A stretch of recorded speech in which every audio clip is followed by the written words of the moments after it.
Hello, everyone. Let's do some review of chapter 6 and 7 in this video and practice a few questions accordingly. The key foundation for these two chapters is the structure of contribution margin income statement based upon the differentiation of variable cost from fixed cost. So first, make sure we understand what are the major items included under the variable expense and the fixed expense in this income statement. As we have learned, under the variable expenses, we have the variable manufacturer cost and the variable period cost. And under variable manufacturer cost, you should have direct materials, direct labor, and the variable manufacture overhead. Then the variable period cost will include variable selling and admin expenses. So combined, they will be the item to be deducted from sales revenue first, so we can get the contribution margin concept. The variable expense correlate with the sales revenue directly, means they have a direct linear relationship. So they increase or decrease in the same speed in terms of percentage or by the units. For fixed expenses, as a result, it includes the fixed manufacture overhead. So all of the fixed portion of the manufacture overhead, and then the fixed selling and admin expenses. And this portion of the fixed expense won't change accordingly with the sales volume. That means in the relevant range, they stay as a stable amount unless you change the item in these categories. So after contribution margin, we deduct the fixed expense, got the net operating income. So this is a simple way we understand the contribution margin income statement. And again, recall this piece of income statement is only available to internal managers to analyze the business performance. And so let's take an example from this question. We have a baseline situation given by the question. So when you read a baseline income statement, so make sure you understand the key factors you are getting the results. First, the sales volume, because the sales volume is the foundation. We can break down maybe the sales units and the pricing. And then the sales units with the variable cost per unit.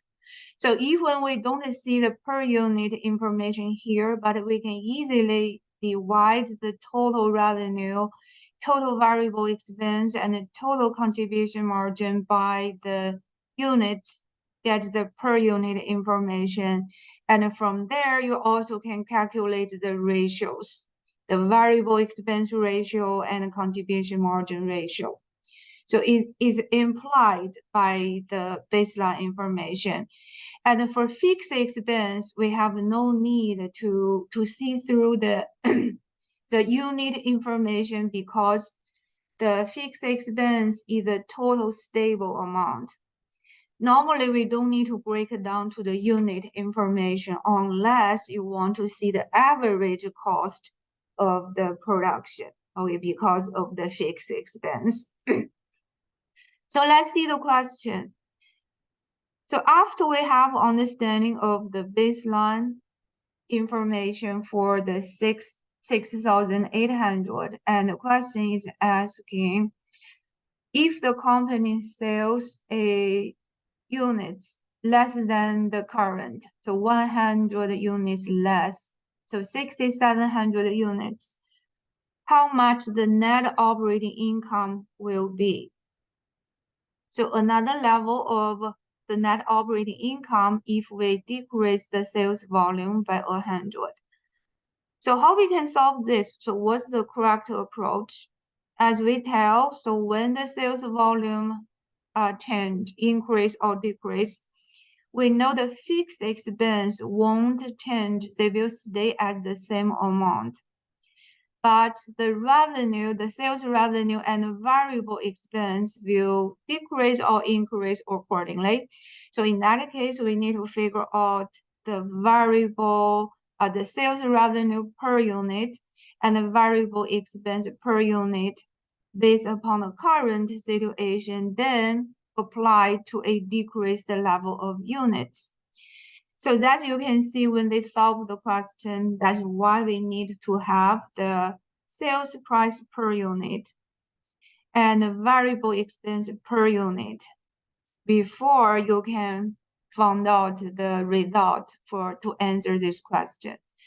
So the current revenue and variable expense total, they all divide. So for the 6,800, we got the per unit information. So $59 is the sales price per unit, and 39 is the variable cost per unit.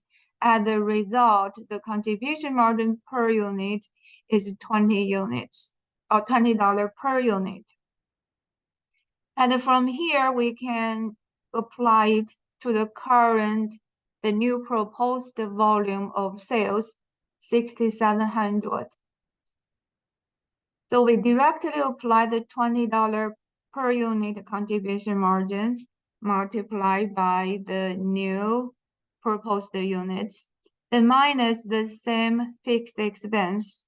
So you got the new net income. Okay, so 30,500 is 2,000 less than the current. Or if you really don't want to work out the contribution margin per unit, so you can use the price times the new units, then minus the variable expense multiplied by the units, and then minus the fixed expense. Okay, there are multiple ways we can work out this question, but you really make sure understand, okay, why we need to calculate the per unit information before you can find out the net income for a new sales volume to the variable portion. And also from here, even the question didn't ask, but I would probably pursue if the question can ask the ratios, the variable expense ratio or contribution margin ratio, or even maybe the break-even point. So by coming from here, I can ask the break-even point sales in units, or break-even point sale in dollars, or even target profit related calculations, safety margins, or even operating leverage. Okay, that's all covered. So all covered by chapter 6. Okay, from one single question. So that's I'm really saying this is the correct way for review the materials rather than you solve one particular problem, but use one problem so you can cover all of the related concepts in the chapter. Okay, makes sense?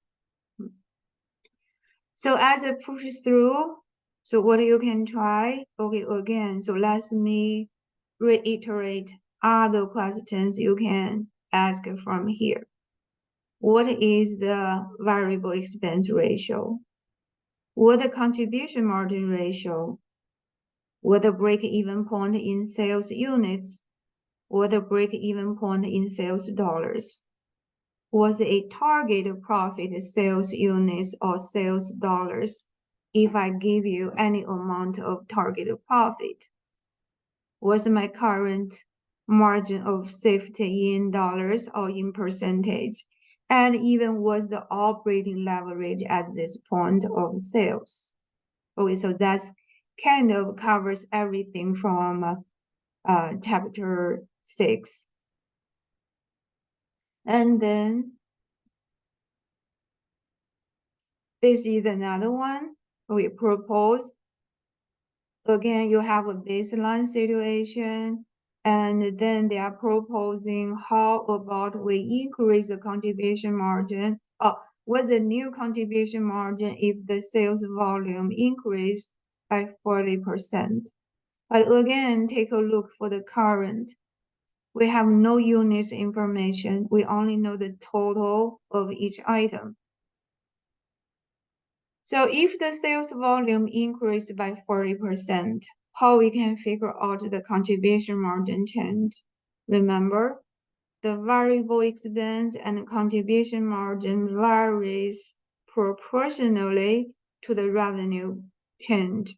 So that means if the sales volume or revenue increase or decrease by 30%, the variable expense and the contribution margin will do the same change accordingly. So the contribution margin will increase by 40% as well. And I will focus on here. Okay, so the current contribution margin is 157,500. And the question solved in this way, they got the contribution margin ratio first, so 50%. And the contribution margin equals the ratio times the sales revenue. Then we apply this contribution margin ratio to the new increased sales revenue by 40%. So they do it this way.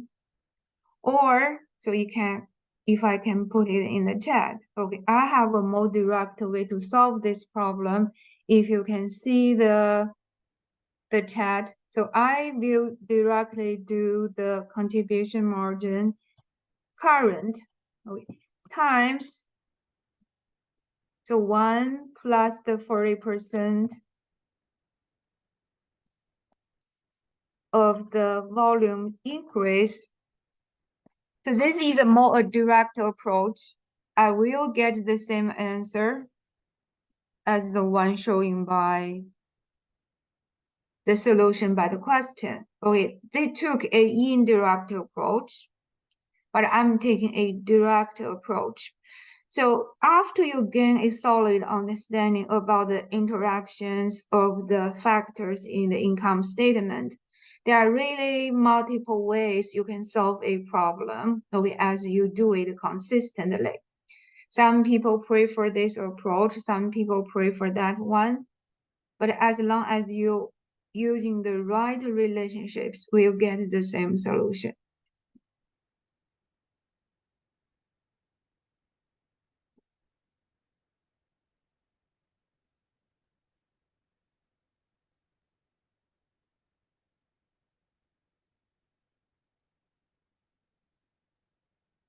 And this is another one. So based upon, we don't have a baseline income statement, but we have some factors, right? So like 19% of the current contribution margin ratio, that's implied the variable expense will be 81%. Variable expense ratio is 1 minus the contribution margin ratio. And we have a fixed total monthly expense. And we have the sales revenue for the month is 310,000. What's the estimated company's net operating income? So assume the fixed monthly expense won't change. Again, there are multiple ways to solve this problem. And the proposed solution use the ratio, the CM ratio multiplied by the sales revenue, you will get the total contribution margin, right? And then minus the fixed expense.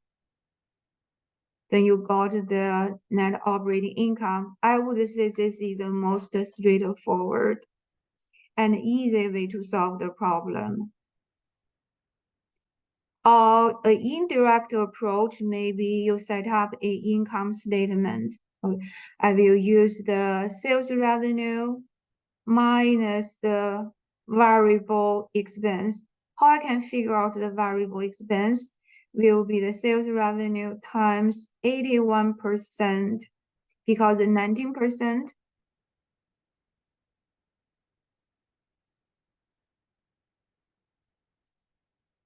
So for this question, the variable expense percentage is 1 minus the contribution margin ratio. Okay, that's always like a formula you want to understand and can use it flexibly. So 19% and so 81%. Okay, so if I have a short problem of this, okay, I want you to prepare the net income, the income statement. Then you must find out the total variable expenses, okay, by applying the revenue with the variable expense ratio. So that will be 310,000 times the 81%. So it should be, so we can get a quick calculation.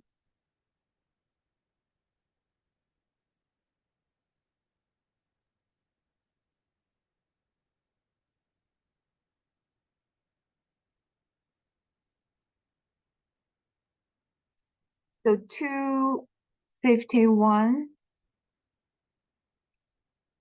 100.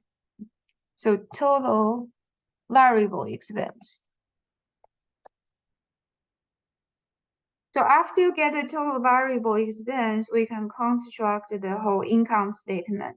So sales revenue minus the variable expense, that will be the contribution margin, and then minus the fixed expense, that's your net operating income, we'll get the same number. So if you see the contribution margin, if I work on this way, I use the total sales revenue minus the 251,100. So that's the same 58,900 as shown in the answer here if I use the CM ratio directly. Also, be very flexible and make sure you understand the basic structure. You can apply it in any type of situations. And this is a margin of safety. Okay, so margin of safety, a review application of the safety margin concept. And we have a current sales and break-even sales. And you can find out and then apply it. This is a really easy and straightforward question. We apply the price to the margin of safety units. Then you can solve of the margin of safety in dollar values.